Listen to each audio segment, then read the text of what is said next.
Bem-vindos de volta. Hoje é 16 de agosto de 2026 e estamos com Sayed Mohammad Marandi.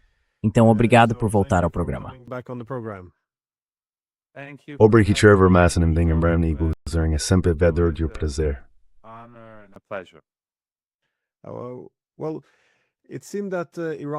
Bem, parecia que a estratégia do Irã nesta guerra era, digamos, a paciência estratégica.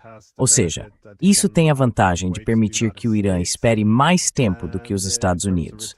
E em termos de retaliação, parece que os iranianos têm tentado espelhar as ações dos Estados Unidos. Isto é, se os Estados Unidos atacam, os iranianos respondem. E claro, com o importante objetivo de provar que conseguem subir na escala de escalada. Isso sugere que os Estados Unidos não podem simplesmente intensificar o conflito para forçar o Irã a capitular. Então, tudo isso tem sido pode-se dizer, bem-sucedido. Aliás, bem-sucedido é um bom termo, considerando que o Irã está vencendo esta guerra. Mas parece que isso está mudando um pouco. Não sei se é por causa da nova liderança da Guarda Revolucionária Iraniana, ou simplesmente porque o Irã está entrando em uma nova fase. Mas parece, de fato, que o Irã está partindo para a ofensiva, não apenas na retórica, mas também nas ações. Eu queria saber se você pode explicar o que está acontecendo no Irã.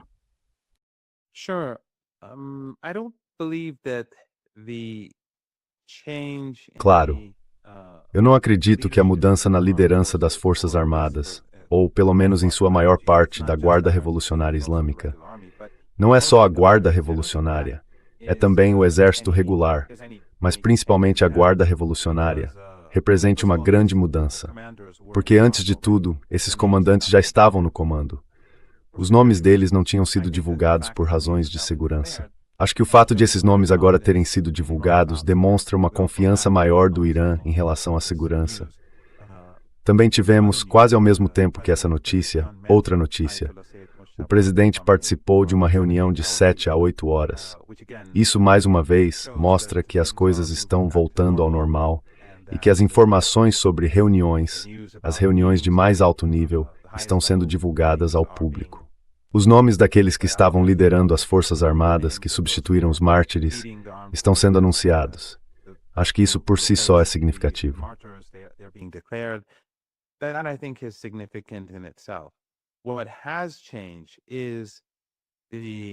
O que mudou foi a presidência do Conselho Supremo de Segurança Nacional. Uma nova pessoa foi colocada no comando do Conselho Supremo de Segurança Nacional, o Major-General Mohsen Rezaei. Isso é significativo, eu acho, por alguns motivos. Primeiro, porque o general Rezaei é mais poderoso e influente do que o presidente anterior, que se tornou presidente do Conselho Supremo de Segurança Nacional, depois que o Dr. Larijani foi martirizado pela coalizão de Trump e Netanyahu.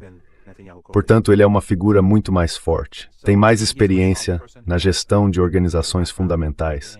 Basicamente, ele estava no comando dos guardas, os guardas revolucionários, quando a guerra começou, quando Saddam Hussein invadiu o Irã, em 1980, e o apoio dos Ocidentes naquela época.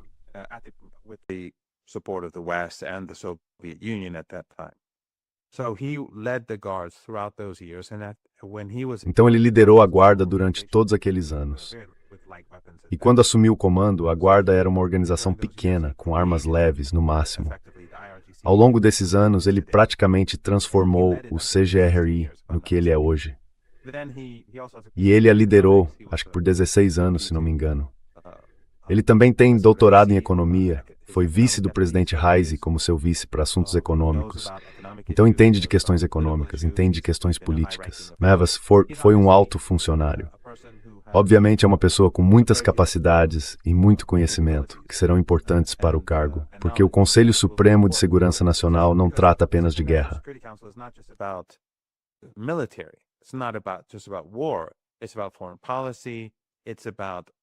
É sobre política externa, é sobre economia, é sobre tudo o que é importante para a segurança da nação.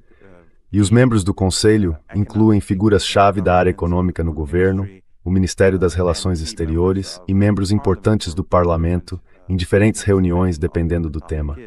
Então ele é uma pessoa mais forte, mais influente e tem muito mais experiência. Esse é um aspecto. Por isso, acho que isso vai tornar o Conselho Supremo de Segurança Nacional uma entidade mais poderosa dentro do Estado do que era antes, simplesmente por causa da personalidade dele.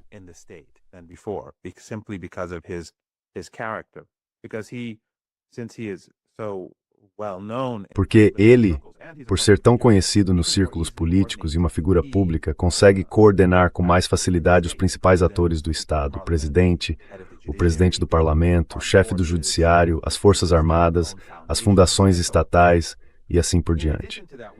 Além disso, sabemos que sua posição pública em relação aos Estados Unidos, ao regime israelense e a essa coalizão criada contra o Irã é mais assertiva, significativamente mais assertiva. Então, acho que a visão dele sobre o conflito ou sobre a guerra travada contra o Irã é de adotar uma postura mais ofensiva.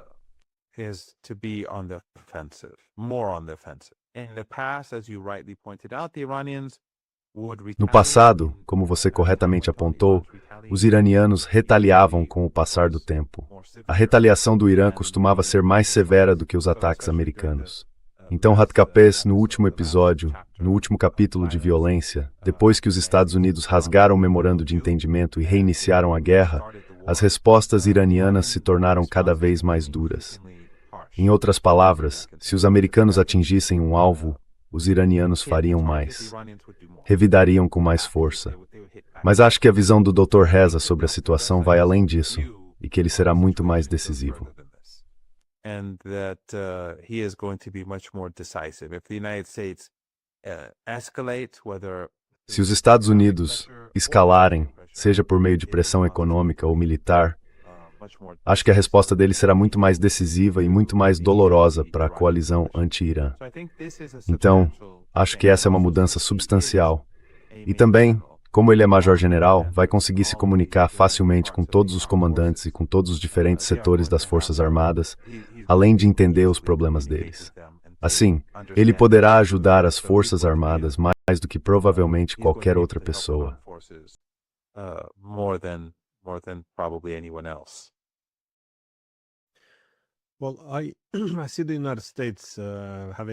Bem, eu vejo os Estados Unidos tendo, digamos, se encurralado.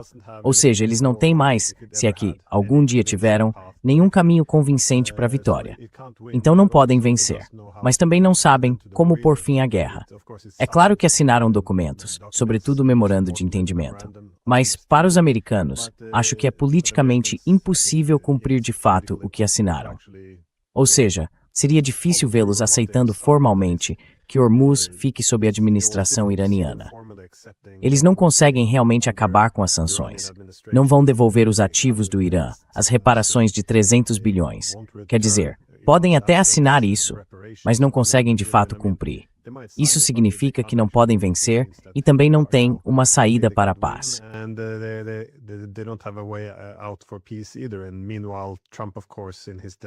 E enquanto isso, Trump, é claro, no seu desespero, está cavando um buraco cada vez mais fundo com sua retórica.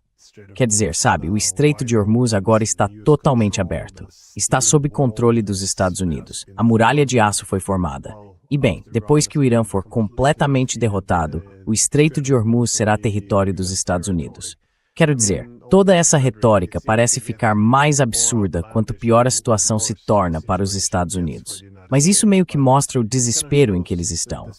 E quando as grandes potências estão desesperadas, elas podem fazer não apenas coisas tolas, mas coisas muito agressivas. Eu queria saber como você vê os próximos dias, ou talvez semanas. Você espera mais uma rodada de guerra?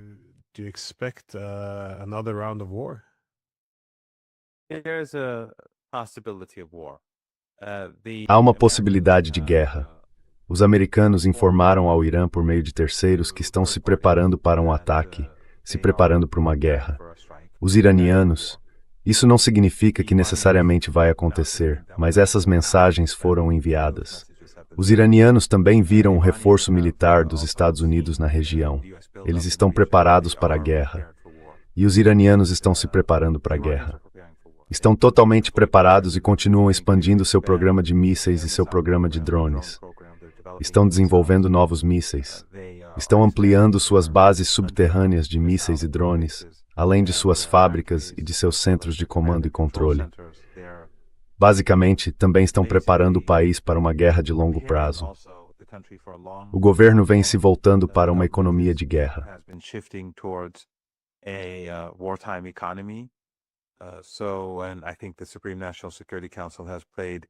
E acho que o Conselho Supremo de Segurança Nacional também desempenhou um papel importante nisso. Então o Irã está preparado tanto para outra guerra, outra onda de ataques que poderia durar pelo menos 1 ou 2 semanas, quanto para uma guerra que duraria até o fim da presidência de Trump. Isso não quer dizer que a guerra vá durar até lá, nem que os Estados Unidos vão atacar. Mas os iranianos estão se preparando. Além disso, os iranianos alertaram que, neste momento, o Estreito de Hormuz está fechado, claro. Mas o Irã permite que alguns navios passem, tanto por seu próprio corredor, que é facilmente acessível pela internet, quanto pela costa de Omã. Alguns navios de fato passam, e isso ocorre, em grande parte, com coordenação iraniana.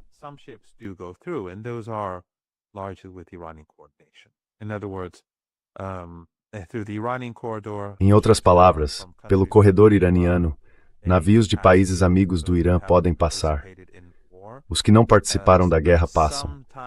Mas às vezes pode haver um navio ou alguns navios de países amigos do Irã que têm medo de seguir pelo corredor iraniano por receio de punição. Então, em algumas ocasiões, os iranianos permitem que eles passem ao longo da costa de Omã, ou há alguns acordos em andamento. Quero dizer, há negociações acontecendo, e sempre houve negociações entre o Irã e os países do Golfo Pérsico. Então, às vezes, o Irã permite a passagem de alguns navios com base em acordos existentes entre, digamos, os Emirados Árabes Unidos e o Irã.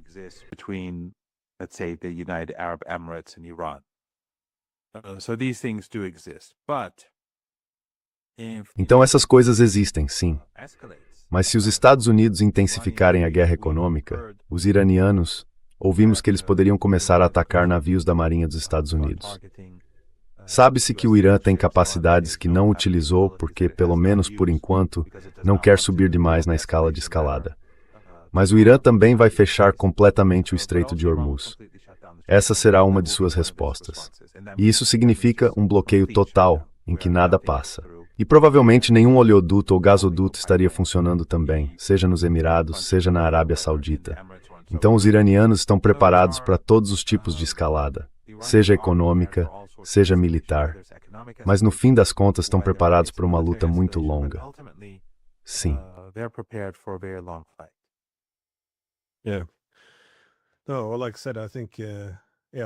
Não, como eu disse, acho que o cerne do problema agora é que a única saída para os Estados Unidos, que funcionaria para eles, seria uma volta ao antigo status quo.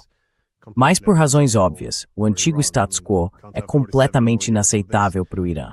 Quer dizer, não dá para ter mais 47 anos disso. Mas, considerando que isso provavelmente está levando a uma nova escalada e que o Irã agora está preparado para, bem, agir com mais confiança ou partir para a ofensiva, o que podemos esperar do Irã? Em que tipo de ações isso se traduz? Você acha que os iranianos podem atacar alguns porta-aviões dos Estados Unidos? Eles vão agir de forma mais dura contra os estados satélites dos Azazunens na região do Golfo? Como você vê isso acontecendo? Porque ao mesmo tempo em que vemos a escalada e a disposição do Irã de adotar uma linha mais dura, também vemos países como os Emirados Árabes Unidos aparentemente transferindo dinheiro para o Irã. De novo, são esses os relatos. Imagino que para tentar comprar uma saída desse conflito. Eu queria entender o que está acontecendo aqui, porque claramente algo está se formando.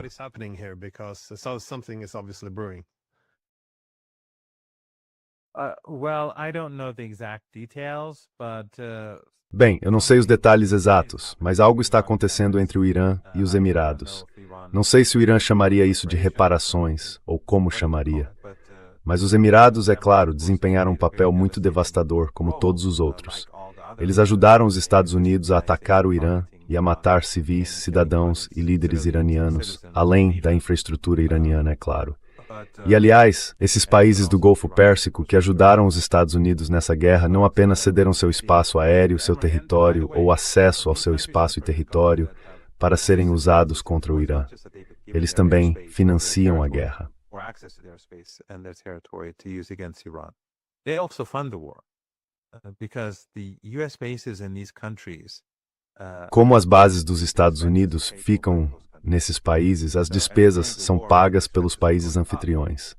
E durante a guerra, quando os gastos aumentavam, eles deram mais apoio.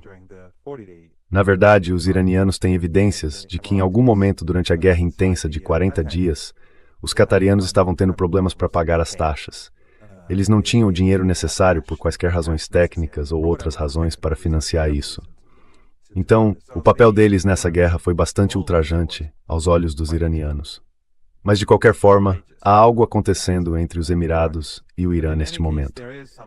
Mais uma vez, não sei os detalhes, mas isso está ligado ao motivo pelo qual um número limitado de navios tem permissão para passar pelo Estreito de Hormuz.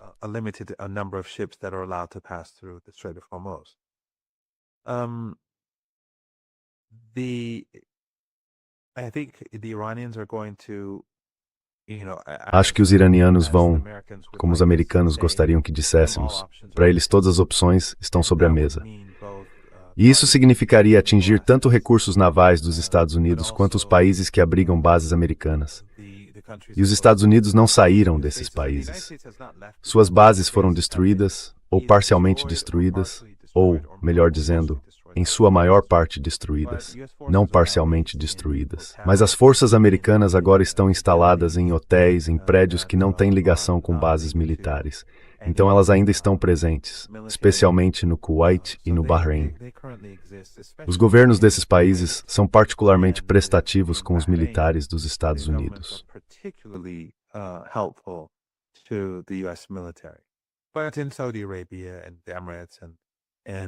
Mas na Arábia Saudita, nos Emirados e também em Omã, eles têm uma presença significativa. Acho que os iranianos estão avaliando todas as opções. Depende da forma da escalada. Se os Estados Unidos escalarem de uma determinada maneira, eles responderão de uma determinada maneira.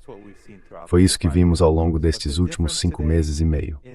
Mas a diferença hoje é que parece claro que o Ayatollah Khamenei queria que o Major-General Rezaei presidisse o Conselho Supremo de Segurança Nacional, porque ele quer responder à agressão dos Estados Unidos e de Israel contra o Irã, mas também em toda a região de uma forma mais decisiva e proativa.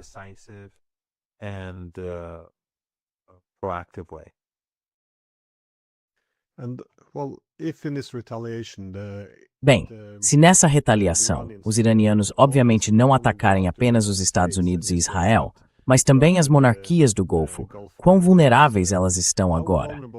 Porque elas já sofreram um impacto considerável nos últimos meses.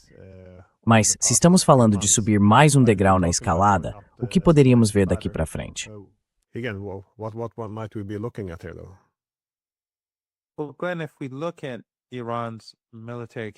Bem, Glenn, se olharmos para as capacidades militares do Irã e para como elas evoluíram desde a Promessa Verdadeira 1, quando Ismail Haniyeh foi martirizado em Teherã, logo após a cerimônia de posse do presidente Pezeshkian, o Irã atacou o regime israelense.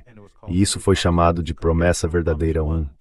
Se você comparar a Promessa Verdadeira 1 com a Promessa Verdadeira 2 e depois a 3 e a 9 no início desta guerra, da guerra atual, e no capítulo mais recente dessa guerra, há algumas semanas, quando os americanos reiniciaram os combates depois de, na prática, rasgarem o memorando de entendimento, vemos que as capacidades do Irã melhoraram drasticamente em todos os níveis. Seja na defesa aérea e no abatimento de drones americanos, seja na capacidade do Irã de atacar com maior precisão e maior devastação, as capacidades iranianas mudaram. E o próprio fato de eles também terem anunciado os nomes dos novos comandantes, que já estavam no comando nos últimos meses.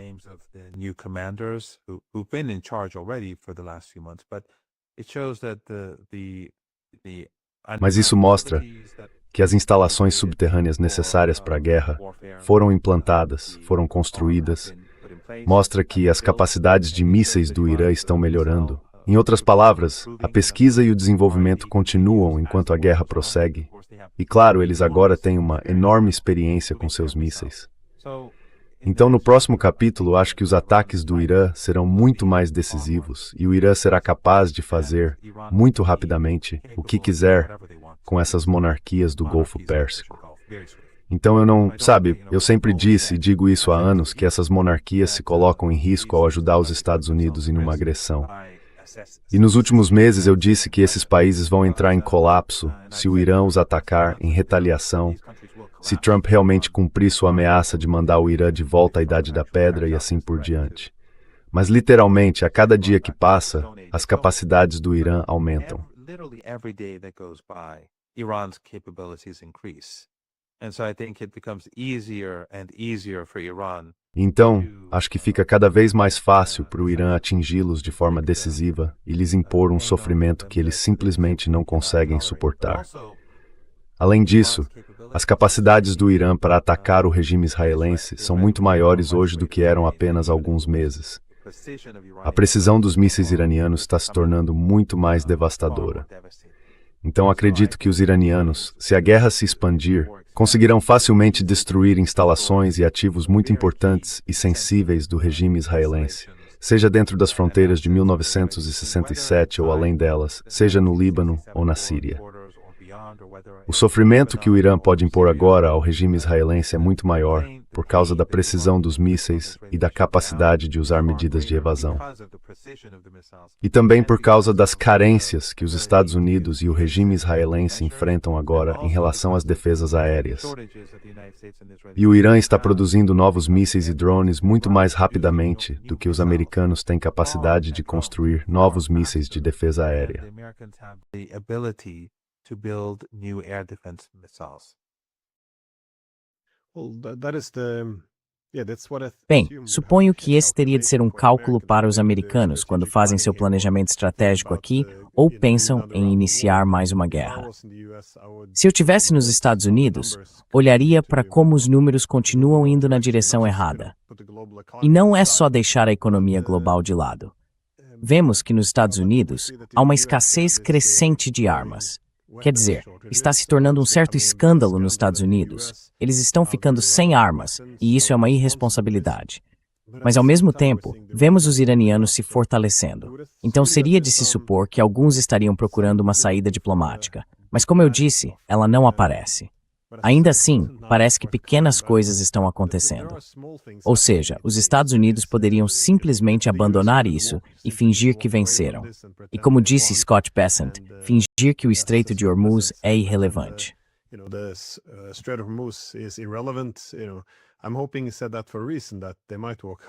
Sabe, espero que ele tenha dito isso por algum motivo, que eles possam acabar desistindo.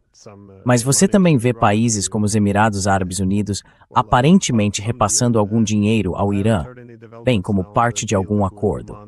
Até agora não ouvi nenhuma novidade sobre o acordo entre Omã e Irã, mas aparentemente eles ainda estão discutindo como administrar o Estreito de Hormuz.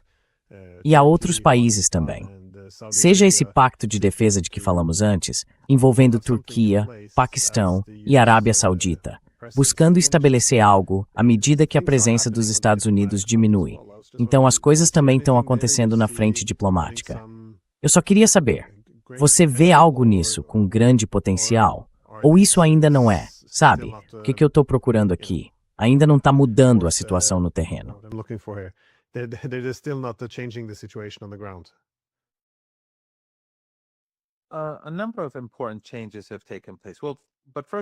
Uma série de mudanças importantes aconteceu. Mas, antes de tudo, as negociações entre o Irã e Omã terminaram. O texto está finalizado. Eles só não estão anunciando nada porque não há motivo para isso. Há uma guerra em curso. Os Estados Unidos impuseram um cerco, então não faz sentido declarar algum acordo sobre o Estreito de Hormuz. E nisso estou apenas especulando. Talvez Trump usasse isso como uma forma de manipular o mercado de petróleo. Então, não há motivo para anunciar isso, porque não vai provocar nenhuma mudança. Isso só será implementado quando esse estreito estiver aberto. E por enquanto, não há nenhuma notícia disso.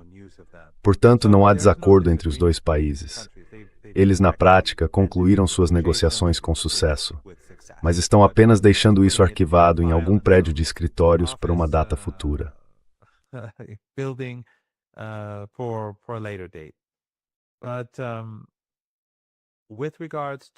Mas no que diz respeito à região, é óbvio que os sauditas subestimaram o Iêmen de maneira muito significativa, E estamos vendo isso se desenrolar, tanto pela facilidade com que o Iêmen ataca instalações petrolíferas sauditas, quanto pela forma como as forças armadas iemenitas estão destruindo dentro do Iêmen as forças do regime saudita e seus aliados locais.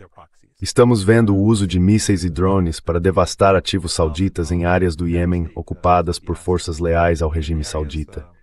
E é claro, foi por isso que ficou evidente que eles calcularam mal a situação quando bombardearam o aeroporto internacional do Iêmen e iniciaram esta guerra. E os iemenitas usaram isso como uma oportunidade para começar a forçar o regime saudita a encerrar o bloqueio contra o povo iemenita. Então, eles impuseram um contra-bloqueio à saudita.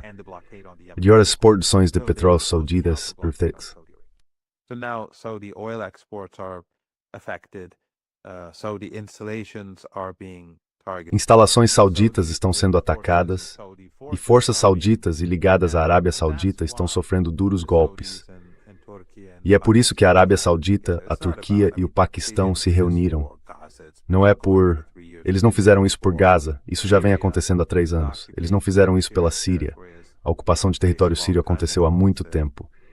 Bem, a segunda onda, a nova ocupação... As colinas de Golã estão ocupadas desde 1967. Mas diante dos novos territórios que foram ocupados, que são muito mais importantes e muito maiores do que as colinas de Golã, a Arábia Saudita, Erdogan e o Paquistão não fizeram nada. Não é pelo Líbano, pela ocupação do sul do Líbano. É tudo por causa da Arábia Saudita e do Iêmen. Agora, os objetivos do Paquistão são muito diferentes dos objetivos da Arábia Saudita. Os objetivos da Turquia também são diferentes.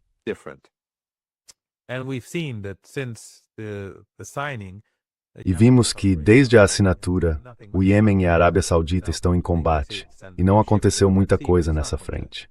Agora eles podem enviar alguns navios para o Mar Vermelho, mas isso não vai. Eu não acredito que vá trazer benefício sério ou importante para a Arábia Saudita. Então o Iêmen agora está mostrando força, está exibindo seus músculos, e isso vai ser importante nas próximas semanas. A resistência iraquiana está preparada para a guerra e disse que não cancelou a resposta que dará à Arábia Saudita pelo bombardeio das forças de mobilização popular, que fazem parte das forças armadas iraquianas.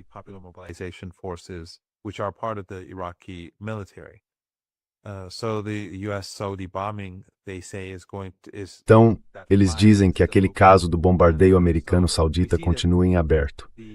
E vemos que o componente regional desta guerra é mais importante hoje do que era antes. Se voltarmos aos últimos 5 meses, bem, já chegando a 6 meses, durante, digamos, os primeiros 5 meses da guerra, era principalmente, basicamente, o Irã contra a coalizão. Mas agora a frente de resistência está se expandindo. Ela está atuando em toda a região. O Iêmen, é claro, tem suas próprias queixas, mas ainda assim há coordenação.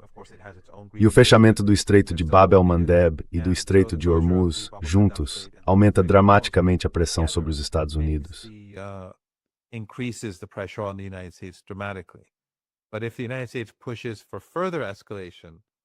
Mas, se os Estados Unidos pressionarem por uma escalada maior, então obviamente este lado também pode escalar mais. E também se o regime israelense continuar com sua agressão no Líbano e em Gaza, então com base na nova política do Conselho Supremo de Segurança Nacional, digamos assim, a resposta do Irã pode ser mais decisiva e pode levar menos tempo para ser executada. Em outras palavras, o Irã pode mostrar menos paciência do que antes. Portanto, os americanos não. Como Trump gosta de dizer, os americanos não são as cartas na mão. E quanto mais os americanos escalarem, mais o Irã vai escalar, e mais os aliados do Irã vão escalar.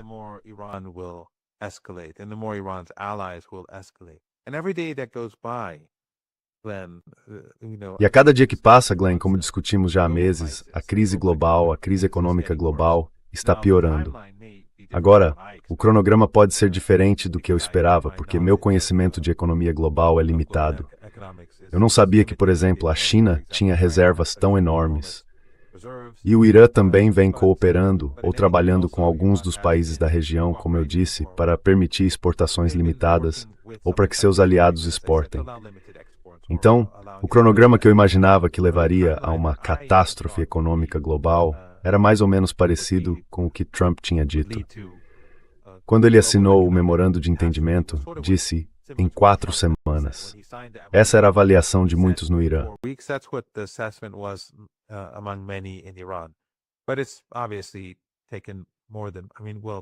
Mas, obviamente, isso já levou mais tempo do que, quero dizer, bem, o estreito foi fechado, ficou aberto por um tempo, mas desde que a guerra recomeçou, acho que já passamos daquele prazo de 4 semanas. Vamos supor que durante o período em que o memorando de entendimento estava sendo implementado, a escassez de energia não tenha aumentado ainda mais. Mas acho que estamos com base nos próprios cálculos de Trump. Sejam eles muito precisos ou reflitam com precisão o que lhe disseram, acho que a crise está cada vez mais próxima. E não importa muito se será amanhã, na semana que vem ou no mês que vem. É nessa direção que o mundo está caminhando. E se esse conflito continuar por muito mais tempo, no fim das contas vamos chegar a um lugar muito sombrio.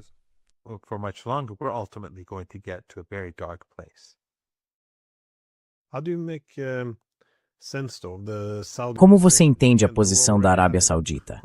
Mais uma vez, eles já estavam enfrentando grandes dificuldades com os ataques do Irã. E agora, é claro, estão escalando, levando essa guerra para o Iraque e para o Iêmen. E isso está se mostrando algo que eles não conseguem controlar. Ou seja, a retaliação, especialmente a partir do Iêmen, está, como você disse, além do controle deles. Estão atacando os navios sauditas. Estão atacando as instalações petrolíferas sauditas. Só nesta semana saíram muitas imagens dramáticas, especialmente do Iêmen. Você vê algum esforço dos sauditas para sair disso? Eu tenho dificuldade de enxergar o raciocínio estratégico.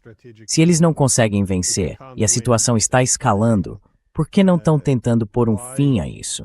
Sair fora, fazer algo como os Emirados. Simplesmente pagar para sair disso. Like the Emirates, just buy your way out.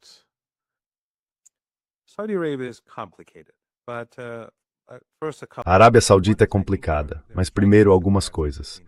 Uma delas é que acho que há semelhanças marcantes entre a Arábia Saudita e os Estados Unidos, e entre o Iêmen e o Irã, na forma como isso está se desenrolando.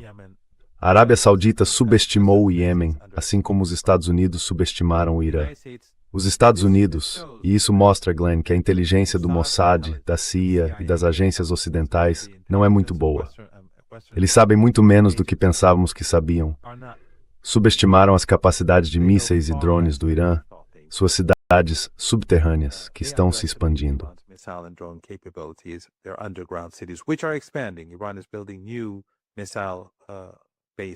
O Irã está construindo novas bases de mísseis, bases subterrâneas, neste exato momento. Eles os subestimaram o número de mísseis que o Irã tem, subestimaram o número de fábricas que o Irã tem, subestimaram a pesquisa e desenvolvimento do Irã em tecnologia militar.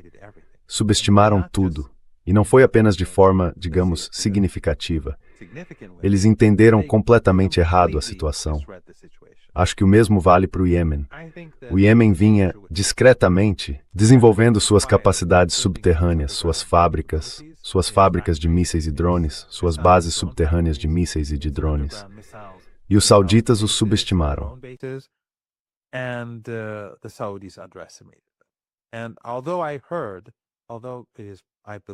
E embora eu tenha ouvido, e também acredite que isso seja correto, que os americanos encorajaram os sauditas a atacar o aeroporto internacional de Sanaa e a iniciar esse confronto, acreditando que o Iêmen não responderia ou que não tinha capacidade de responder. Mas como estamos vendo, e como você destacou, nos últimos dias vimos ataques muito impressionantes contra alvos sauditas em todos os setores. Então acho que eles calcularam mal, interpretaram mal a situação. Os sauditas fizeram isso, assim como os Estados Unidos em relação ao Irã. Mas também acho que Mohammed bin Salman é de certa forma parecido com Trump. Essas monarquias do Golfo Pérsico são lideradas por pessoas cercadas de bajuladores.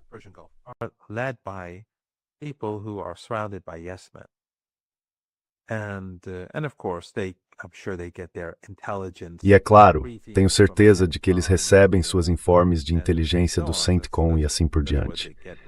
É de lá que vem grande parte das informações deles. E o CENTCOM e as agências de inteligência dos Estados Unidos dizem a eles o que querem que eles saibam. Então também os enganam. Mas de qualquer forma, eles estão cercados de puxa-sacos. E veja o histórico de Mohammed bin Salman. Ele sequestrou o primeiro-ministro libanês Hariri quando ele era primeiro-ministro, prendeu-o e o espancou. O primeiro-ministro de outro país. Nada inteligente. Ele iniciou a guerra genocida no Iêmen, com o apoio do Ocidente e de toda a região, exceto o Irã. Catar e Turquia, sob Erdogan, o apoiaram enquanto ele conduzia um genocídio semelhante ao que vemos em Gaza.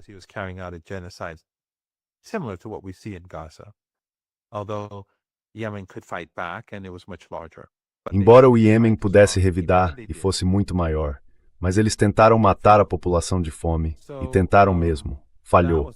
Então isso foi catastrófico. Desde 2015, centenas de bilhões de dólares foram gastos no Iêmen e centenas de bilhões de dólares nesses megaprojetos, que também não levaram a lugar nenhum. De novo, isso não demonstra grande sabedoria. E a Arábia Saudita hoje não tem a reserva financeira que tinha antes. E isso é uma grande questão agora, por causa dessas guerras e desses megaprojetos. Depois ele impôs o bloqueio ao Catar, outro ato insensato. E também vimos então o que ele fez com Jamal Khashoggi na Turquia.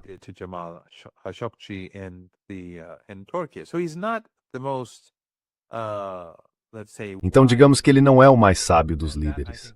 E isso, eu acho, o torna surpreendentemente parecido com Trump, embora Trump o humilhe regularmente. Mas há semelhanças marcantes, então não é como se ele fosse muito sábio. As ações dele não mostram isso. A Arábia Saudita está numa situação muito difícil agora porque, como eu disse, não tem mais de forma alguma as reservas financeiras que tinha antes. E isso, aliás, Glenn dizem, desculpe o desvio, mas temos que ficar de olho no Japão, na moeda japonesa e no fato de que isso continua. Mas Trump também dependia, ele contava com continuar espremendo essas monarquias árabes.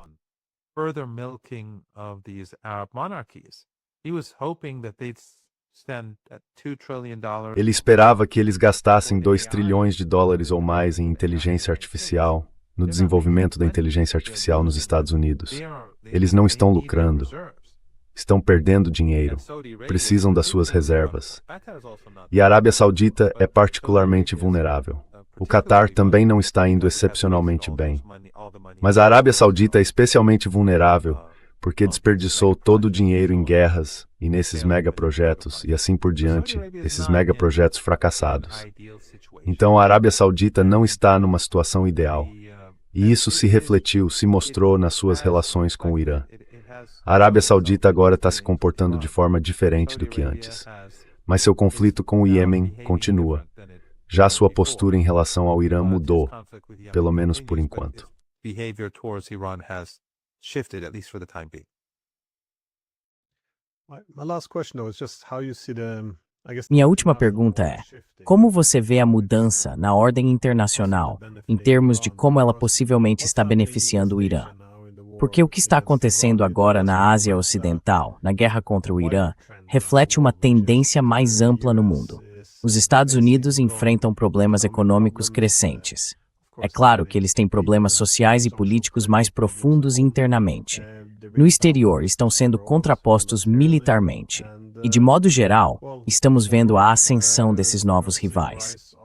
Então eu queria perguntar, como você vê a mudança na ordem mundial? Não apenas como resultado direto dessa guerra, embora eu diria que ela é um componente enorme dessa tendência mais ampla. Mas como essa mudança na ordem mundial está impactando o Irã? Ou como ela vai impactar o Irã?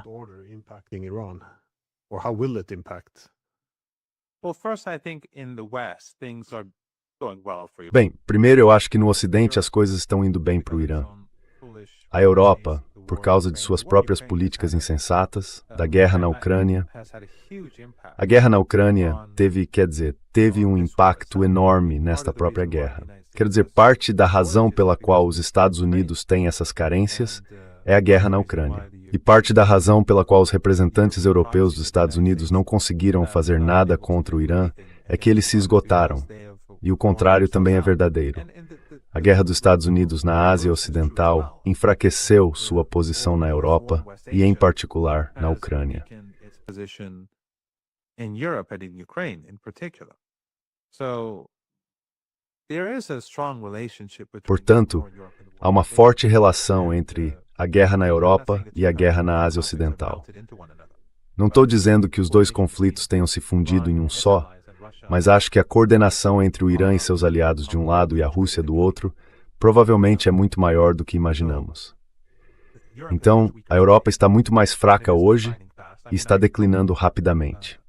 Quer dizer, não acho que os iranianos tenham qualquer má vontade em relação aos europeus comuns. Mas estou falando dos governos da OTAN, da União Europeia e do Reino Unido como, digamos, entidades aliadas que têm séculos de colonização e que influenciaram nossas vidas durante todos esses anos.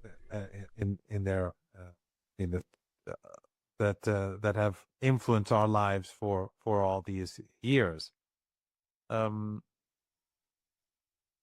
The United States, the changes taking place there. Os Estados Unidos, as mudanças que estão acontecendo lá, eu acho, também são muito boas para o Irã. O simples fato de Trump, todo esse episódio de Trump na Turquia, quando ele fugiu do avião, foi escondido e trocou de avião 2 vezes, eu acho. E depois se descobriu que era Israel, como era de se esperar. Assim que eu vi a notícia, tive absoluta certeza de que era a inteligência israelense. E acabou sendo exatamente isso. Tudo isso está enfraquecendo o regime israelense e o lobby sionista. À medida que avançamos, cada novo ato insensato do regime israelense, fornecendo inteligência falsa a Trump para humilhá-lo e reiniciar a guerra, o que ele fez. Os 13 dias de combates vieram depois disso. Então tudo isso está vindo à tona, e isso vai prejudicar ainda mais o regime israelense.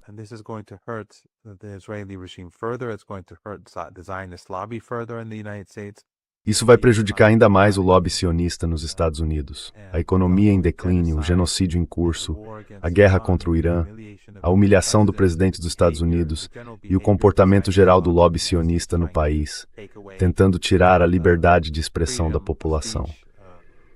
Tudo isso está destruindo o status do sionismo nos Estados Unidos.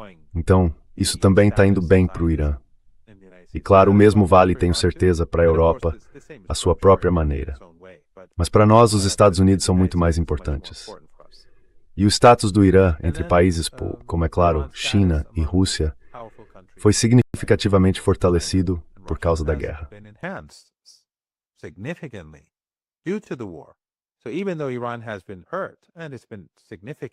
Então, embora o Irã tenha sido prejudicado e economicamente de forma significativa, não há dúvida de que a vida dos iranianos está mais difícil hoje do que há 6 meses. Isso é óbvio. Mas o status global e regional do Irã foi fortalecido. E quando essa guerra terminar, seja lá quando for, o crescimento do Irã será impactado significativamente. E claro, o fato de controlar o Estreito de Hormuz permitirá que o Irã cresça muito mais rapidamente. E de novo, outra coisa importante, Glenn, é que os Estados Unidos, essas declarações de Trump sobre tomar o Estreito de Hormuz e transformá-lo em território americano, fortalecem ainda mais a posição do Irã. Isso une ainda mais o povo iraniano. It unites the Iranian people further. It always reminds people what the enemy is up to. Isso sempre lembra as pessoas do que o inimigo está tramando e de que o inimigo quer tirar a sua soberania, quer tirar a sua dignidade, quer tirar o seu território, quer dividir o seu país, quer fazer vocês retrocederem, quer exterminar o seu povo, obliterando o país. Então, toda vez que Trump lembra ao povo iraniano quem ele realmente é, como é a sua personalidade, e como são o establishment político dos Estados Unidos e os sionistas, isso une ainda mais o país. E cria uma simpatia maior pelo Irã em todo o mundo, porque o que Trump diz, onde quer que ele esteja, onde quer que diga isso, é ouvido no mundo inteiro.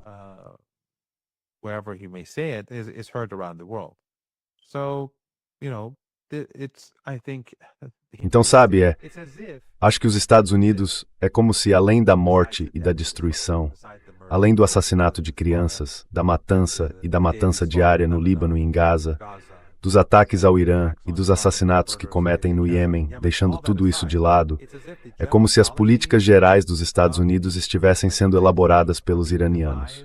É como se eles estivessem fazendo as piores escolhas possíveis e tomando as piores decisões possíveis nas suas relações, nas suas tentativas de enfraquecer o Irã e seus aliados. in their attempts to undermine Iran and its allies. Yeah, one can often assess the mistakes of Sim, the US muitas vezes é possível avaliar os erros dos Estados Unidos em termos econômicos e militares objetivos. Mas se também olharmos para o poder brando, que foi um dos grandes sucessos dos Estados Unidos, ele foi realmente destruído. Essa capacidade de vender guerras. Quero dizer, ao longo de todas essas últimas décadas, vemos isso na guerra contra a Sérvia, no Afeganistão, no Iraque, na Líbia, na Síria, contra a Rússia, contra o Irã. Eles sempre vendem suas guerras como uma missão humanitária. E agora, quando você vê essa retórica de que vamos aniquilar o Irã, que ele vai deixar de existir como civilização, que vamos tomar o Estreito de Hormuz como território dos Estados Unidos, que vamos ganhar tanto dinheiro. Quero dizer, toda essa retórica está realmente destruindo qualquer pessoa que ainda acreditasse nessa bobagem. Yeah, destroying, whoever still believed in that nonsense, though. That And it it was. comes alongside actions. I mean, we see it E isso vem junto com ações.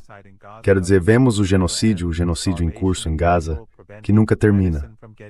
A fome imposta às pessoas impedindo a entrada de medicamentos. Enquanto falamos, estão deixando crianças passarem fome. Há crianças que precisam de alimentos especiais por causa da dieta delas. Não deixam esse tipo de alimento entrar. Não deixam entrar remédios para quem tem câncer, para que morram. E aí, claro, atiram nas pessoas, bombardeiam as pessoas ao mesmo tempo. Isso continua. Então as pessoas veem a ameaça de Trump e veem a realidade em Gaza. Os bombardeios no Líbano ontem que mataram 11 libaneses, todos civis, metade deles crianças. Veem como estão roubando abertamente os bens do povo venezuelano. E ninguém nos Estados Unidos está protestando. And no one in the United States is protesting. So this rhetoric. Então essa retórica é sustentada por genocídio e roubo. Quando ele diz, vamos ganhar muito dinheiro, vamos tomar a terra, vamos destruir o país, as pessoas olham em volta e veem, bom, eles já fizeram isso antes. É isso que eles realmente estão fazendo, então é ainda mais feio. Não é só, sabe, que as pessoas dizem, ele está falando besteira. Elas veem isso acontecendo. Então, a destruição completa do poder brando dos Estados Unidos é, eu acho, algo... Quer dizer, se uma pessoa jovem, de 20, 22 anos, que hoje é altamente crítica dos Estados Unidos, fosse de repente levada de volta no tempo, 10 anos, 7 ou 8 anos, ou para os anos Obama, ela ficaria chocada. Or during the Obama years, they would be stunned because the US soft power, I mean, porque o poder brando dos Estados Unidos... Quer dizer, veja só, e não quero tomar muito do seu tempo, mas lembre-se da guerra dos Estados Unidos no Afeganistão e no Iraque, e de como ela prejudicou muito a imagem dos Estados Unidos no mundo inteiro. Não como essa guerra, mas prejudicou muito. Depois Obama se tornou presidente, e eles maquiaram tudo. E Obama recebeu o Prêmio Nobel da Paz antes mesmo de entrar na Casa Branca. Mas agora a imagem dos Estados Unidos está tão devastada que se os Estados Unidos trouxerem 10 Obamas, simplesmente não vai dar. Não conseguimos reverter isso. A devastação é extraordinária.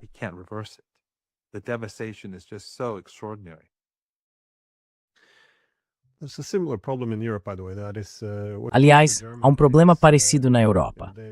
Se você olhar o caso da Alemanha, eles apoiaram o genocídio em Gaza. Disseram que Israel estava fazendo o trabalho sujo deles ao atacar o Irã. Mantiveram esse boicote à diplomacia com a Rússia e pressionaram por essa guerra sem fim. E internamente estão esmagando a oposição. Quer dizer, sim, a lista poderia continuar indefinidamente. Mas eles ainda tentam dar lições a outros países sobre direitos humanos e um traistismo imermém.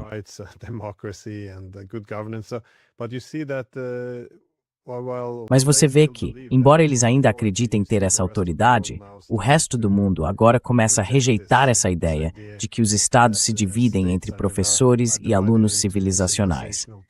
E de que, de alguma forma, essas pessoas são os professores que deveriam dar lições ao mundo. Isso não está funcionando mais.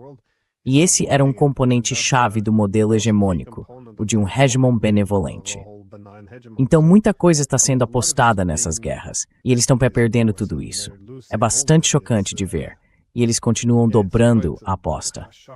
Enfim, já tomei tempo demais seu, numa manhã de domingo, então muito obrigado por reservar um tempo. Saturday morning, so thank you very much for taking time. Thank you. Moaded, promessa bar, smit um grande prazer. Pleasure.